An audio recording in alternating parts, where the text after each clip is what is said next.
우리 한국 사람들은 전쟁과 그 시대 전후의 세대가 지난 후에 아마 지금 현재 세대가 가장 위험하다고, 혼란스럽다고, 불안정한 마음으로 산다, 이런 세대다라고 말을 하면 다 동의할 겁니다.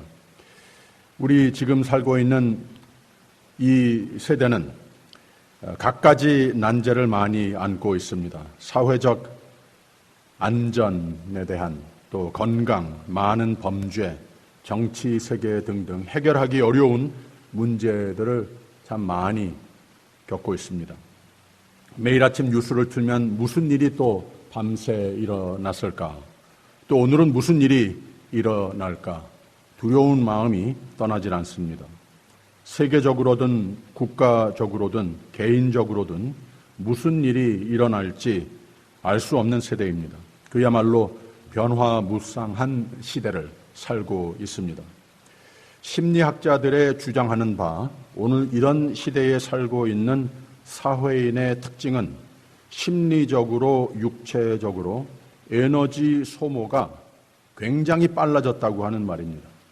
오늘의 사회인의 전 세대와 비교했을 때 쉽게 피곤해진다고 하는 말입니다. 말하자면 어느 세대보다도 탈진 현상이 많이 나타나서 신체적인 결함이나 정신질환 현상이 가장 많아진 세대가 오늘이랍니다.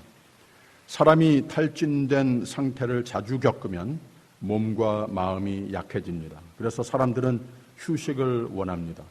그런데 휴가를 가도 회복이 더딥니다. 이런 사회에서 일어나는 현상이 정신질환입니다.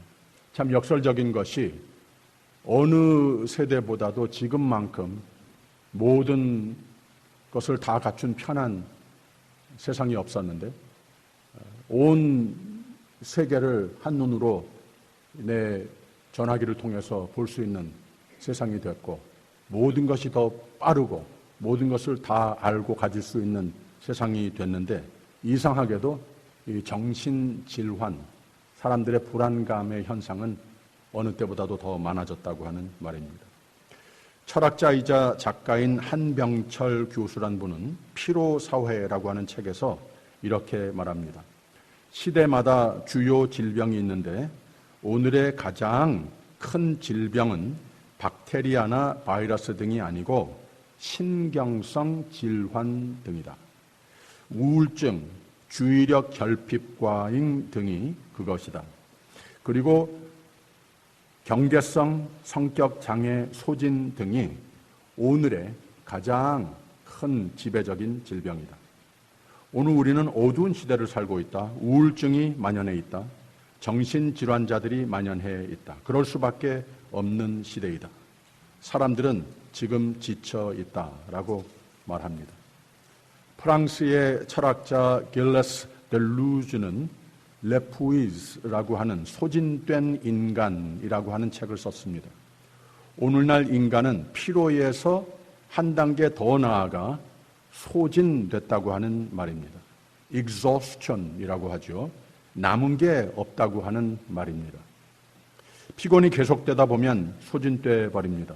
그러면 가능성들이 다 사라진 것으로 느껴집니다.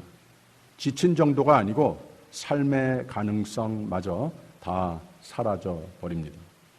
그래서 사람들 속에는 불안감이 있습니다. 바삐 생활도 해보고 여행도 많이 해보고 좋다는 음식, 약 다 먹어보고 셀폰을 들여다보면서 새로운 지혜, 새로운 정보, 노상 들여다보면서 삽니다. 그런데 도움은 그렇게 되지 않고 눈만 아파집니다. 머리가 더 복잡해지기만 합니다. 그래서 지칠 수밖에 없습니다. 소진될 수밖에 없습니다. 누구나 탈진 현상을 정신적으로나 크고 작게 경험을 해보는 시대에 우리가 살고 있습니다. 여러분 기운 빠지세요? 이런 이야기를 들으시면 그렇죠. 말만 들어도 기운이 빠지는 것 같습니다. 다윗의 시편들을 읽어보면 참 기운 빠지는 이야기들이 많이 적혀 있습니다. 아마 그가 지은 시편 중에 한 반 정도는 어둡게 시작하는 시들입니다. 낙심과 절망의 말로 시작을 합니다. 이제 나 곧 죽을 것 같다고 표현할 때도 있고, 하나님은 어디 가셨냐고 대드는 표현도 있습니다. 도무지 자신의 고통에서 헤어나지 못할 것 같이 여겨질 때가 많았습니다. 그런데 그 시들은 백발백중 어떤 분위기로, 암만 어두운 분위기로 시작이 됐다 하더라도 나중에 가서는 다 밝고 찬양하는 확신의 시로 끝을 맺습니다. 이 가장 짧은 시 중에도 그렇습니다. 오늘 교동문이었던 시편 13편을 보면 하나님 앞에 불만, 원망, 불신 다 토했다가 나중에는 나는 오직 주의 인자하심을 의뢰하였사오니 내 마음은 주의 구원을 기뻐하리이다. 내가 여호와를 찬송하리니 이는 나를 후대하심이로다. 라고 매우 밝은 노트로 마무리를 하더라고 하는 말입니다. 왜 그렇습니까? 어떻게 그렇게 할 수 있습니까? 누구나와 똑같은 환경에 살고 있는데 누구나와 똑같은 그 자격으로 말미암아 마음이 두렵고 불안하고 어두워졌는데 어떻게 이렇게 몇 문장 지나고 나서 밝고 하나님께 향한 확신의 말로 노래와 같은 대목으로 끝을 맺습니까? 그 이유는 하나님 앞에 기쁠 때도 기도 많이 하는 사람, 슬플 때도 그렇고 정말 하나님께 향하여 원망의 소리가 나올지언정 기도의 자리를 찾는 사람이더라고 하는 겁니다. 이 시편이 반이 원망, 어두운 분위기로 시작하였다고 하지 않았습니까?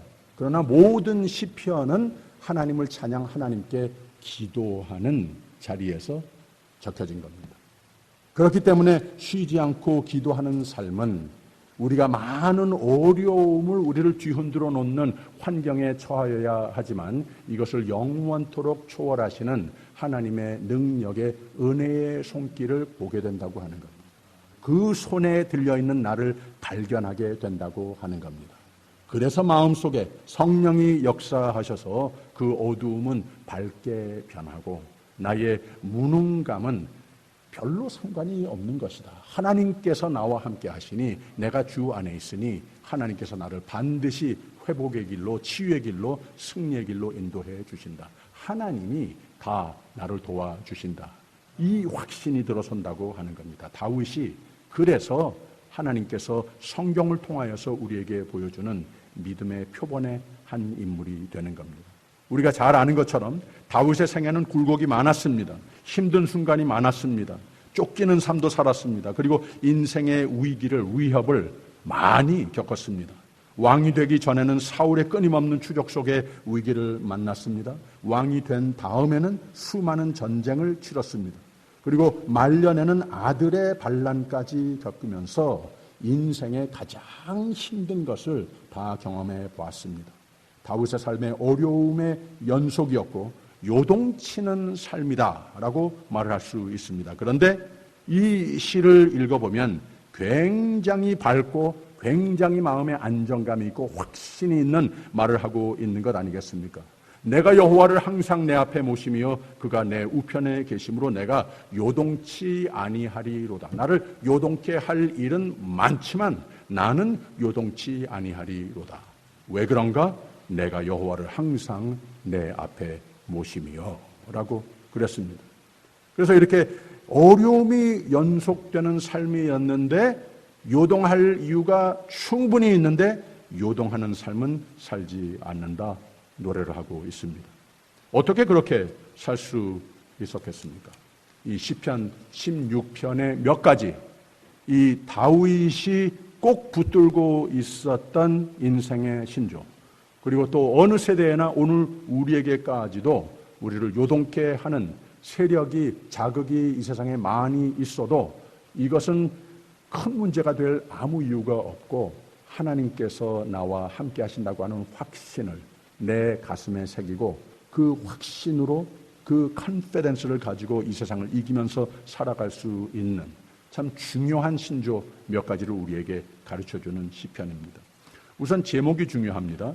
다윗의 믹담이라고 하는 말을 했습니다. 믹이 있는 담, 이런 한국말이 아니고 히브리어예요. 믹담이라고 하는 말인데 황금 또는 돌에 새길 만한 말, 인생의 좌우명 삼을 말, 이 뜻이 믹담이라고 하는 뜻입니다. 그래서 시편 16편은 만복의 근원이 되시는 하나님을 찬양하면서 하나님께 더욱 믿음으로 의지하는 표현과 내 하나님이시라고 약속하시는 하나님을 신뢰하는 아주 뜨거운 신앙 고백이 담겨있는 시가 됩니다. 두 부분으로 나눌 수 있는데 처음 반은 이 다윗의 충성과 맹세, 즉 하나님은 이렇게 신실하신 하나님이시니 나도 하나님 앞에 신실한 모습으로 헌신한 삶을 약속드리는 내용입니다. 그리고 후반에는 하나님이 막 기뻐하시는 그 믿음을, 뜨거운 믿음, 충성을 인정해 주시면서 막 기뻐하시는 모습을 연상하면서 확신으로 축복의 내용들이 열거되어 있습니다.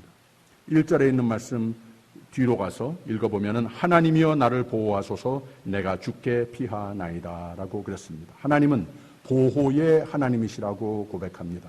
나는 내가 주께 in you 라고 하는 표현을 했어요. I take refuge in you 라고 영어로는 그렇게 표현을 했습니다. 그러니까 내가 하나님을 알고 하나님을 가까이 하는 삶, 하나님 곁에 있는 삶이라고 표현을 하지 않았고 I am in you, I take refuge in you. 내가 보호를 확신할 수 있는 삶이 무엇인가? 나는 하나님 안에서 사는 사람이다. 하나님 잘 알고 하나님 곁에 붙어 사는 삶, 이런 정도의 표현이 아니라 나는 하나님 안에 있다. 하나님은 내 안에 있다. 사도 바울도 이 표현을 많이 반복하지 않았습니까? 거기에 하나님의 은혜를 확신하고 누리는 삶이 있기 때문에 그렇다고 하는 겁니다. 이게 중요한 하나님의 보호의 개념입니다. 다윗은 하나님을 생각할 때마다 전혀 어려운 분이라서 가끔 찾아가서 또 찾아가서도 거리를 두고 예의를 차려가면서 조심스럽게 부탁하는 이런 관계로 이해하지 않았습니다. 하나님을 이렇게 이해하지 않았습니다. 하나님께 대해서 아주 자신이 있었습니다. 아버지라고 부를 수 있는 특권, 아주 친밀한 관계를 누리는 것을 원하시는 하나님이다. 이걸 알았습니다. 우리가 아예 하나가 되자 초대하시는 너는 내 것이다, 내 아들이다, 이 하나님의 마음을 확실히 아는 다윗이었습니다. 그리고 예수님도 삭개오가 예수님이 찾아오셨을 때에 삭개오는 고마워서 예의를 다 갖추려고 노력을 합니다. 죄 다 회개합니다. 나쁜 일도 내가 지금까지 한 거 다 책임지겠습니다. 다 물러주겠습니다. 2배로 갚겠습니다. 막 늘어놓을 때 예수님께서는 그 말 하나도 귀에 들어오지 않으셨습니다. 예수님께 중요한 것은 그게 아니라 나한테 뭘 갖다 주어서가 아니라 You need me 하시는 거예요. 내가 내 집에 유하여야 되겠다 이렇게 말씀하시지 않습니까? 나는 내 안에 살아야 되겠고 너는 내 안에 살아야 하는 것이다. 신앙인이 하나님을 내 하나님으로 하나님을 아무 때나 접근하고 모든 염려와 힘든 짐들을 다 풀어놓을 수 있다고 하는 복음을 예수님께서는 삭개오에게 주셨습니다. 보세요. 2절에 있는 말씀. 내가 여호와께 아뢰니 주는 나의 주시오니 주 밖에는 나의 복이 없다 하였나이다 라고 그랬습니다. 또 3절도 있습니다. 땅에 있는 성도는 존귀한 자니 나의 모든 즐거움이 저희에게 있도다. 주 안에서, 주 가까이서가 신앙생활이 아니라 주 안에서의 삶입니다. 존귀하신 가장 귀하게 여기심을 누리면서 승리하는 삶을 살았다고 하는 겁니다. 그래서 이 말씀을 들고 예배하는 우리 모두도 내가 과연 주 안에 나 자신을 항상 발견하는 삶을 살고 있는가, 이거 확인하면서 사시기를 바랍니다.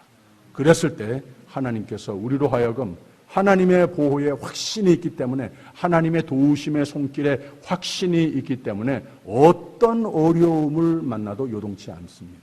하나님께서 우리를 세워 강건하게 승리하며 이기면서 살도록 인도해 주시는 것을 믿으시기를 축원합니다.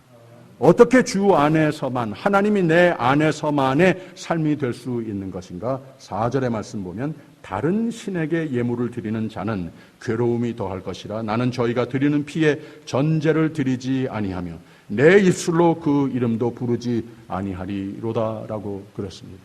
그래서 내가 하나님 안에 있다면 그러면 내가 다른 데는 들어가 있지 않아야 되지 않겠습니까?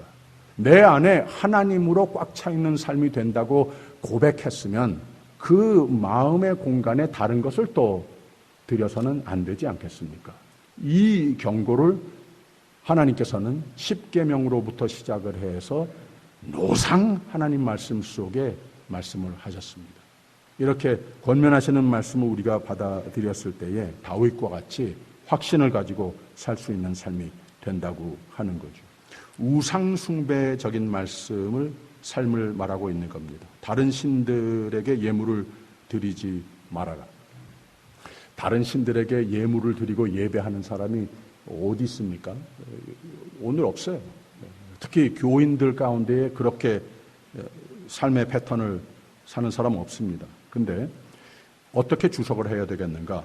세상에 무엇이라도 하나님 주신 축복들이라도 거기에 내 시간, 내 돈, 내 정성, 에너지가 우선으로 여겨지는 삶이면, 우선으로 그걸 선택해서 거기에 바쳐지는 삶이라면 이 모두가 우상숭배입니다. 우상이라고 하는 것은 그냥 타 종교만 두고 얘기하는 것이 아니에요. 우리의 믿음이 좀 편파적인 모습으로 변형됐을 때에 이것을 우상적인 삶이라 말할 수 있습니다. 성경을 보면 하나님께서 가증스럽게 여기시는 죄가 참 여러 가지가 많지만 가장 싫어하시고 가장 큰 죄로 여기시는 죄가 뭔가 하면 우리의 믿음을, 하나님께 오직 향하여야 할 그 믿음을 좀 타협해 가는 삶이 됐을 때, 좀 편파적인 모습으로 변해져 있을 때에 하나님께서 그걸 싫어하십니다. 큰 죄라고 그랬습니다. 하나님께서 미워서 그러시는 거겠습니까? 아니에요. 그게 아니라 우리가 생명의 삶을 잃을까 봐서 그렇다고 하는 거죠. 다른 신들에게 저희가 드리는 피의 전제, 우상에게 피를 드리는 예식을 설명하고 있어요. 다윗은 난 이런 것 절대 안 할 거며 아예 그 이름도 외지 않겠다고 다짐을 했습니다. 옛날에는 한국에도 선교사들이 참 답답하게 여겼던 것이 예수님을 영접하고 예배를 나오는데 교인이 됐는데 잘 몰라서 자꾸 명절이 오면 제사를 드리는 거예요. 그래서 답답하게 여겼다는 거예요. 요새는 이런 건 없지만 우리 일상생활하는 가운데에 우리의 충의를, 우리 인생을 하나님 원치 않으시는 것들에 갖다 바치는 경우는 있을 수 있지 않습니까? 하나님이 우선이 되시는 신앙 고백으로 하나님 외에는 예배의 대상이 있을 수 없다고 하는 고백으로 열심히 일하고 열심히 리저 시간도 가지되 이 모든 것이 하나님의 마음에 드시도록 일상생활과 그 뒤에 마음이 잘 정돈되어 있어야 한다고 하는 말입니다. 하나님 믿는 신앙인의 삶이 이런 많이 흩어진 모습이 아니어야 하나님도 나의 삶을, 내 삶의 전부를 하나님의 전부로 축복하심을 꼭 믿으시기를 부탁드립니다. 5절의 말씀 보세요. 여호와는 나의 산업과 나의 잔의 소득이시니 나의 분깃을 지키시나이다. 6절. 내게 줄로 재어준 구역은 아름다운 곳에 있으며 나의 기업이 실로 아름답도다. 라고 그랬어요. 하나님이 나를 이렇게 축복해 주시니 너무나도 보기 좋구나, 너무나도 감사하구나. 이게 결과라고 하는 겁니다. 하나님을 오직 나의 하나님, 내가 하나님 안에 나 자신을 항상 발견하고 다른 데서는 나 자신을 발견하지 않고 내 마음을 들여다보니 그 속에 하나님으로 하도 꽉 채워서 다른 것들이 들어갈 자리가 없다. 이렇게 살다 보니까 이렇게 하나님께서 책임져 주시고 모든 것을 다 아름답게 축복해 주시더라고 하는 겁니다. 참 중요한 원리 아니겠습니까? 모든 게 절로 다 잘 풀리더라. 모든 것이 하나님의 것이라고 고백하는 삶이 됐더니, 우상을 단호하게 제거하는 삶이 됐더니 모든 것을 하나님이 지키시는, 모든 것을 하나님이 축복하시는, 모든 일이 다 만사 형통하는 삶이 되더라고 하는 말입니다. 하나님께서 다윗에게도 오늘 우리에게도 같은 은혜를 베푸시는 것을 믿으시기를 바랍니다. 7절에 있는 말씀 보세요. 나의 훈계하신 여호와를 송축할지라 밤마다 내 심장이 나를 교훈하도다라고 말했습니다. 두 가지를 가르치고 있어요. 나의 훈계라고 하는 것은 말씀 충만의 중요성을 강조하고 있는 거예요. 그 다음에는 나의 교훈, 거기에 따라서 심장이라고 하는 표현을 했어요. 밤마다 내 심장이 나를 교훈하도다라고 그랬습니다. 그래서 항상 말씀으로 충만한 삶이 되면, 이걸 나에게 생명 삼아 말씀을 가까이 하는 삶이 되면 하나님께서 내 마음과 생각과 삶을 성령으로 충만케 채워주셔서 하나님 뜻대로 인도하시는 삶이 된다고 하는 말입니다. 그러면 다 된 것 아니겠습니까? 하나님께서 마음대로 주관하시고 나를 인도하시는 삶이 되면 다 된 것 아니겠습니까? 8절을 보세요. 내가 여호와를 항상 내 앞에 모시며 그가 내 우편에 계심으로 내가 요동치 아니하리로다. 할렐루야. 이렇게 말씀 충만, 성령 충만, 예배 충만, 기도 충만한 삶을 고집했더니 내가 요동치 아니하리로다. 모든 축복의 확신을 노래하고 있는 겁니다. 이렇게 경고케 세우시는 축복, 요동치 않게 하는 생애를 이어서 설명한 것이 9절 말씀이에요. 이러므로 내 마음이 기쁘고 내 영광도 즐거워하며 내 육체도 안전히 거하리니 라고 그랬습니다.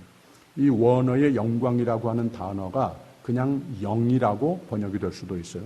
근데 이 문장 구조를 봤을 때에 그게 더 후자가 어울리는 것 같습니다. 그래서 그렇게 좀 번역을 하고 싶습니다.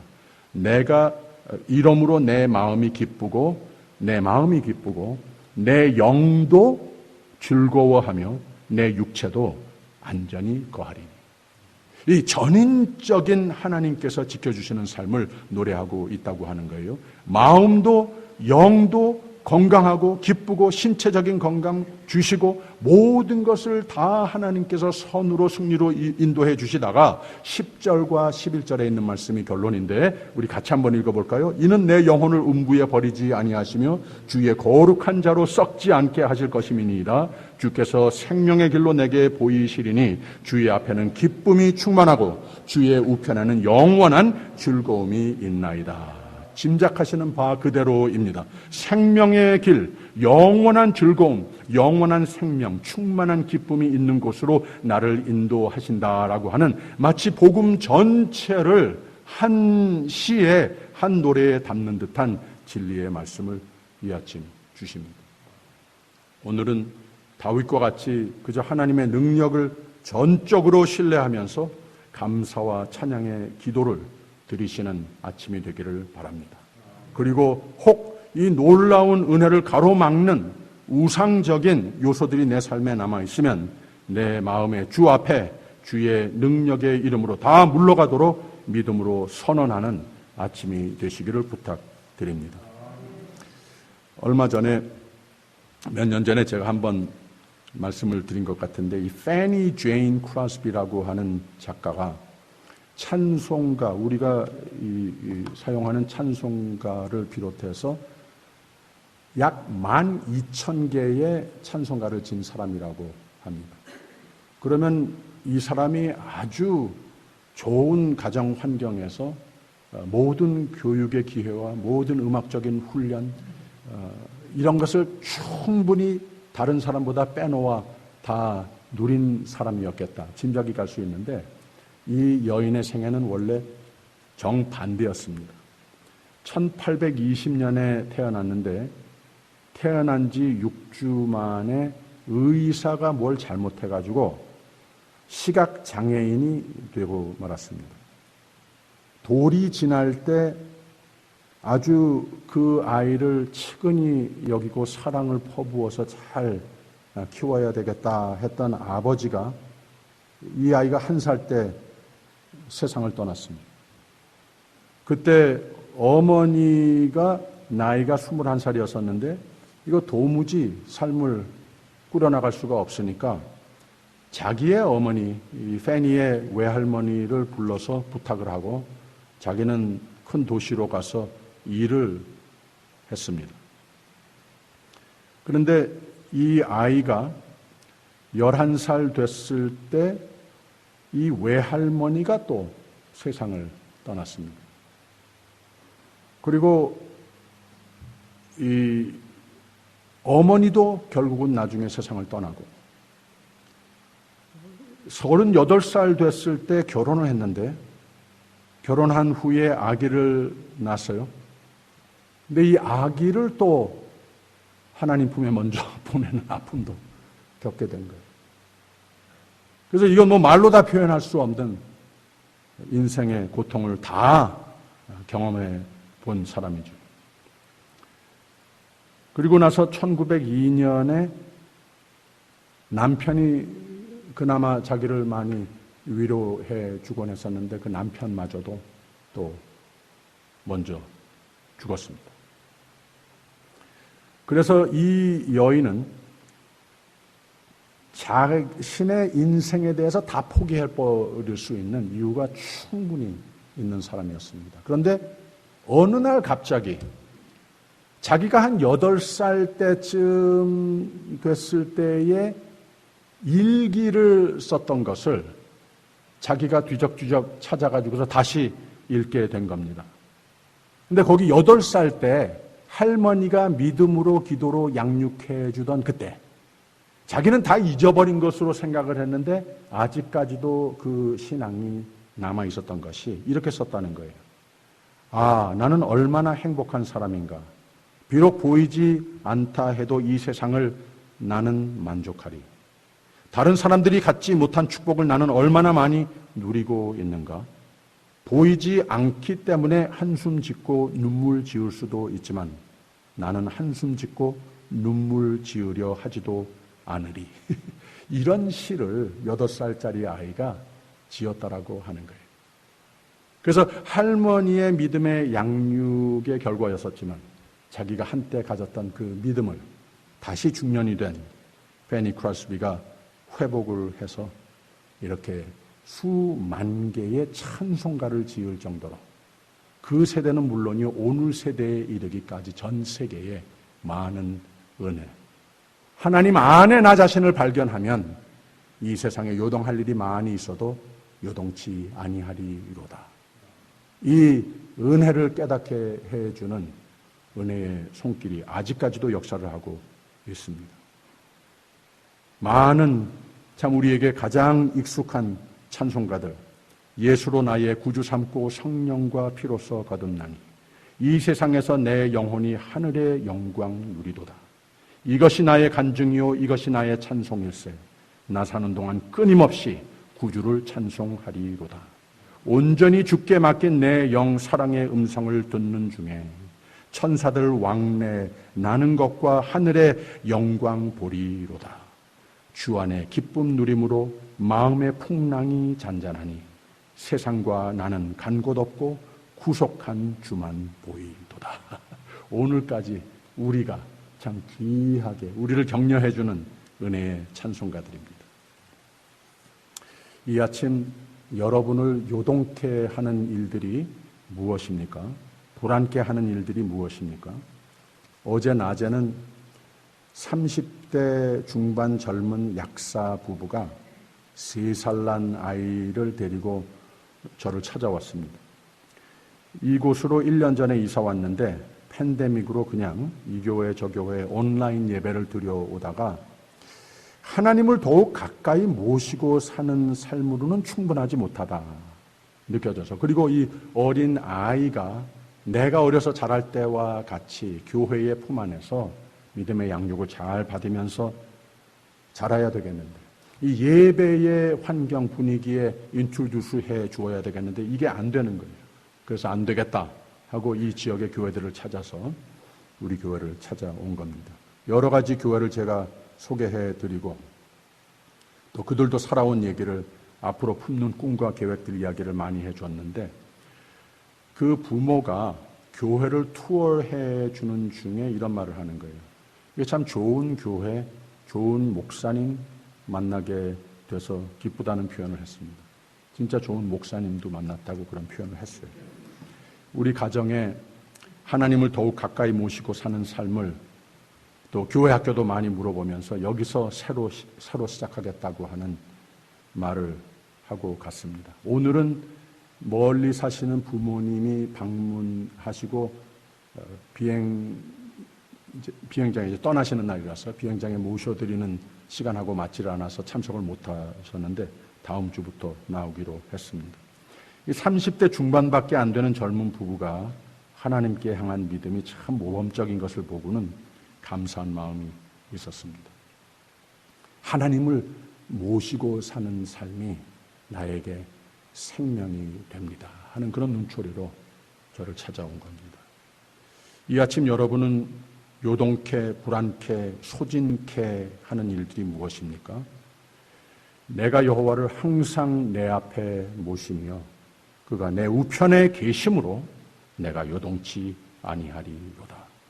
하나님을 내 앞에 항상 모시는 삶이 되셔서 우리를 요동케 하는, 불안케 하는, 소진하는 모든 삶 속의 도전들을 충분히 하나님이 내 우편에 계심으로 충분히 다 이기는 영과 육으로, 마음적으로, 가정적으로 삶의 전부가 강건함과 형통의 복으로, 감사와 기쁨으로, 평강으로 채우시는, 그리고 영원한 즐거움으로 반드시 이어지는 생명의 삶을 꼭 누리시기를 축원합니다.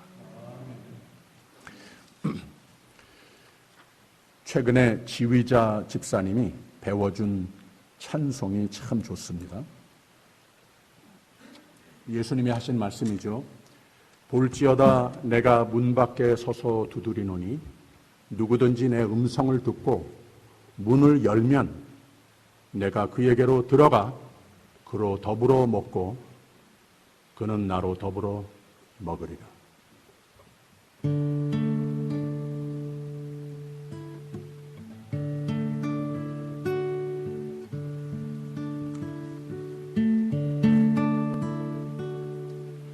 주 내 맘에 들어가시려 하네. 왜 모시지 않느냐. 이 세상의 군우가 막으리요. 너 대담 무엇이냐.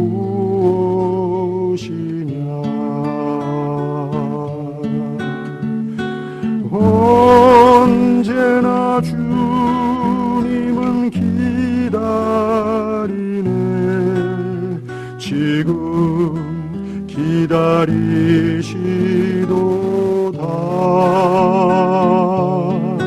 내 주께서 문 열기 원하시며 언제나 기다리네.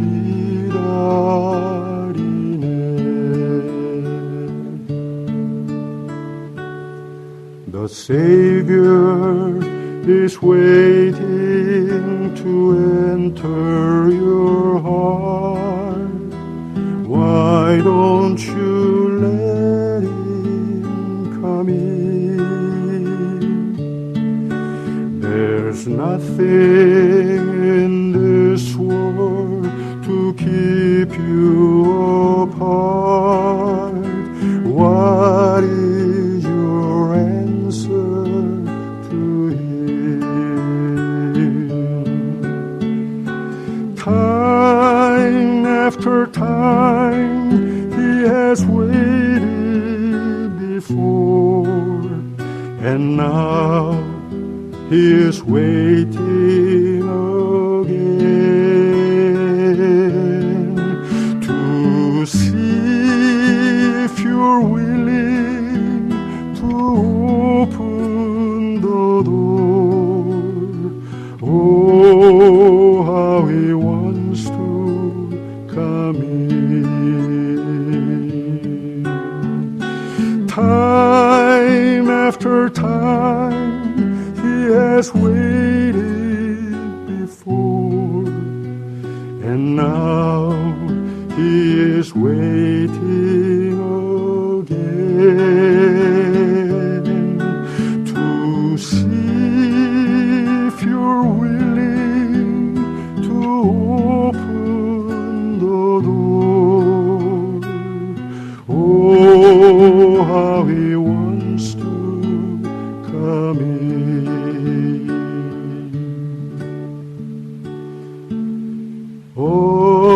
언제나 기다리네.